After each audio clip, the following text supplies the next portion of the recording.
وما أرسلناك إلا رحمة للعالمين.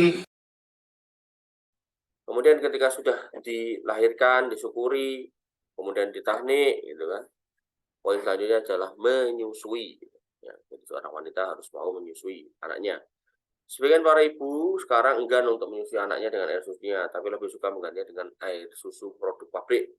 Hal ini tidak sesuai dengan syar'i dan medis. Dalam syar'i, Allah Subhanahu wa taala menganjurkan para ibu untuk menyusui anaknya ya, hingga genap 2 tahun. Wal walidatu yurdi'na auladahunna haulaini kamilain. Maka ibu-ibu hendaklah menyusui anaknya selama 2 tahun secara sempurna. Liman arada ayyutimma radha'ah. Kalau kamu mau menyempurnakan susuan. Ya. Maka anak kalau udah brengosan ya nggak usah disusoni.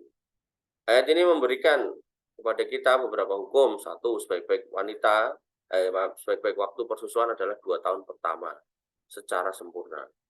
Ya, dan termasuk hukum persusuan itu menjadi dianggap menyusui ya, dalam artian nanti bisa menjadi mahram buat anak-anak kita kalau itu dilakukan di usia 2 tahun ke bawah. Kalau di atasnya enggak dihitung.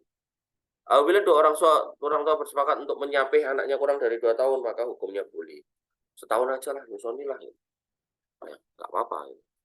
Boleh juga lebih dari 2 tahun kalau memang itu dipandang perlu. Pandang perlu itu gimana?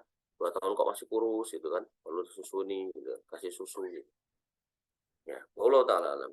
Secara medis, karena telah terbukti secara ilmiah bahwa susu ibu lebih banyak mengandung manfaat bagi bayi daripada susu sapi atau susu buatan, maka diantaranya satu, susu ibu dapat membasmi kuman penyakit pada bayi. Jadi ini orientasi medis ya. Jadi di perut bayi itu mungkin banyak penyakit gitu kan yang mungkin dibawa atau datang dari luar, maka dengan dikasih ASI itu bisa menetralkan. Yang kedua, kehangatan air susu ibu sangat pas pada kondisi bayi. Kadang orang nggak bikin susu formula itu kepanasan, maka air susu ibu itu hangatnya pas. Gitu. Yang ketiga, air susu ibu mengandung protein yang mudah dicerna. Kenapa? Karena dari manusia yang makannya sama dengan anaknya nantinya.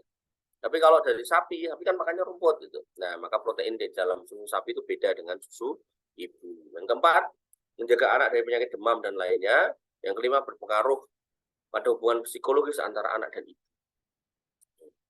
Jadi kalau seorang ibu itu menyusui anaknya, tentu dia akan memunculkan rasa kasih sayang yang luar biasa ke anaknya. Namun hal-hal yang perlu diperhatikan, kalau memang anak bayi tidak disapih, maka hendaknya disapih dengan bertahap, jangan sekaligus. Dan bila dia menangis, maka bersegeralah untuk menengoknya, karena barangkali itu adalah bahasa dia untuk minta air susu. Dan janganlah cemas dengan tangisan bayi, karena tangisan bayi memiliki beberapa manfaat, diantaranya dapat menguatkan cairan lunak pada otak. Jadi tangisan itu bisa menguatkan otaknya.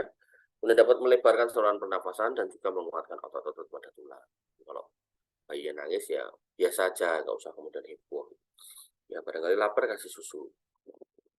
Baik, ini yang bisa kita sampaikan atau kita diskusikan. Kurang lebih saya mohon maaf. Saya cukupkan saya rasa sampai di sini. Alhamdulillah subhanakallahumma bihamdika asyhadu an la ilaha illa anta astaghfiruka wa atubu ilaik. Assalamualaikum warahmatullahi wabarakatuh.